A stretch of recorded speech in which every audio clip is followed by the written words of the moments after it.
Hey guys, today we'll be looking at a smartwatch. This smartwatch is called the Meta M1. It's made by a company called Meta, and they've been in the watch business for a while now. I think since 2012 they were one of the first ones to make smartwatches, even before Pebble. And this is their latest watch, the M1. I think this is their third watch, actually. But yeah, this watch is designed pretty uniquely, very different than the Moto 360 or the Apple Watch, and this is my second smartwatch. I've owned the 360 before, so I can do some comparisons with it. One of the things you notice is that this is a black and white screen, a low resolution screen, not meant to compete with the Moto 360 or Android Wear's higher resolution screens, color displays. And this is more like the Pebble in that sense. It has the e-paper display just like the Pebble does. And for me, it's fine. Like I don't really miss I prefer a high resolution color display, but the thing is with the Moto 360, even in ambient mode, the screen dims after a few seconds and then you can't really see it that well, whereas with this LCD screen you can see it all the time because it's always on, right? And you can see it fairly well even at a distance, and other people can see this screen fairly well, and that's not something I can say for the Moto 360 because it's so dimmed in ambient mode, and I didn't like that about it. I like this color screen on that, but you know, the screen is always on and it's decent enough for me. It's like the Pebble, right? And I think a lot of people like the simpler display of this as well. This has no touchscreen. It has 6 buttons along the side, so it's not designed for heavy use. This is not designed to be a heavy-duty smartwatch. It doesn't have any voice commands. It doesn't have any navigation. It doesn't do it doesn't have a touchscreen or anything like that. So it's not meant to compete with Android Wear or the Apple Watch.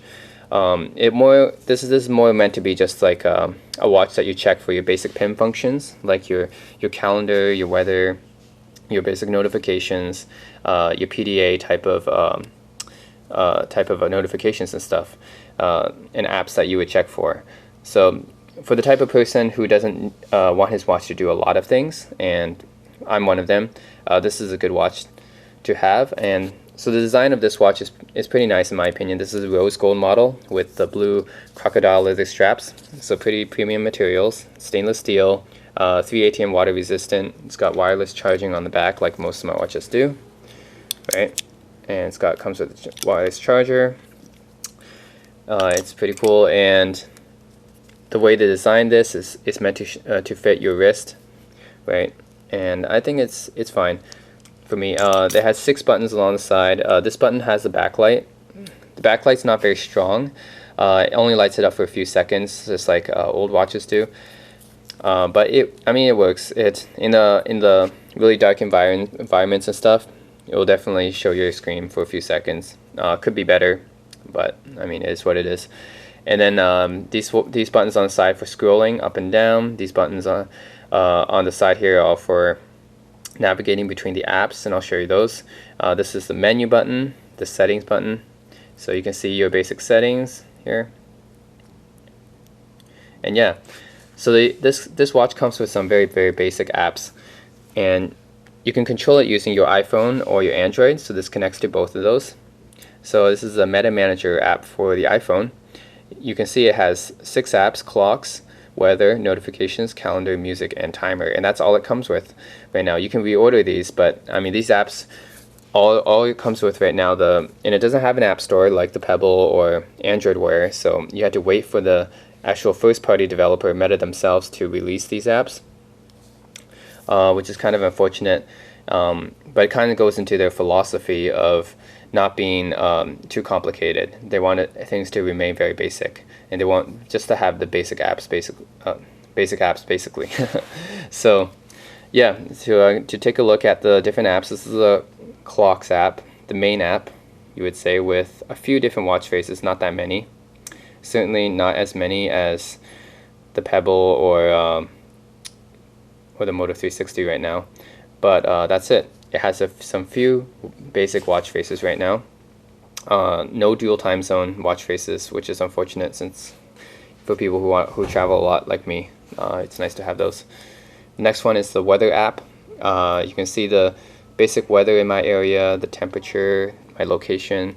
If you go down, you see the humidity, information, the forecast for the next few days, then the temperature in 4 other cities. Unfortunately, this is all in Fahrenheit. It'd be nice if it can be in Celsius, since I'm a Canadian. I'm used to Celsius. But anyways, that's the weather app.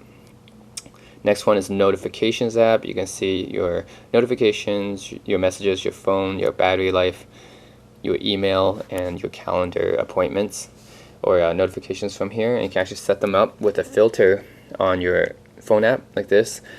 So this is pretty cool because you can actually filter all the notifications from your apps into your watch. So say I don't want to have any notifications from LinkedIn, so I just turn that off, and LinkedIn is no longer included. So it's pretty cool to have this amount of customized ability to be able to filter all the different notifications from your app and decide which ones appear on your watch or not. And you can also do your settings like calendar, weather, locations here.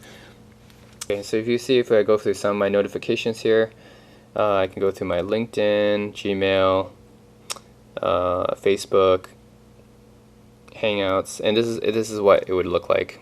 Basic plain text stuff, but it tells you what you need to know. Unfortunately, this doesn't support UTF-8 characters, which means it doesn't support East Asian characters, and it'll just show up as blank, which is unfortunate because a lot of my friends are Korean and Chinese.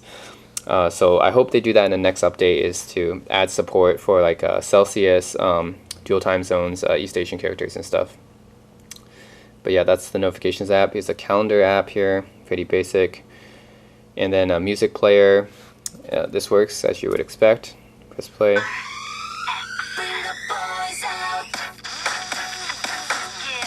connects to the music app on your phone. Right. I usually don't use this since my headphone has music controls, but if your headphone doesn't, you can always use your watch. And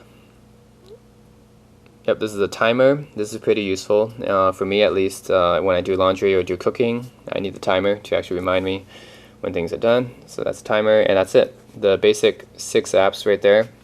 Hopefully they'll add more in the future, like stocks and sports scores and stuff.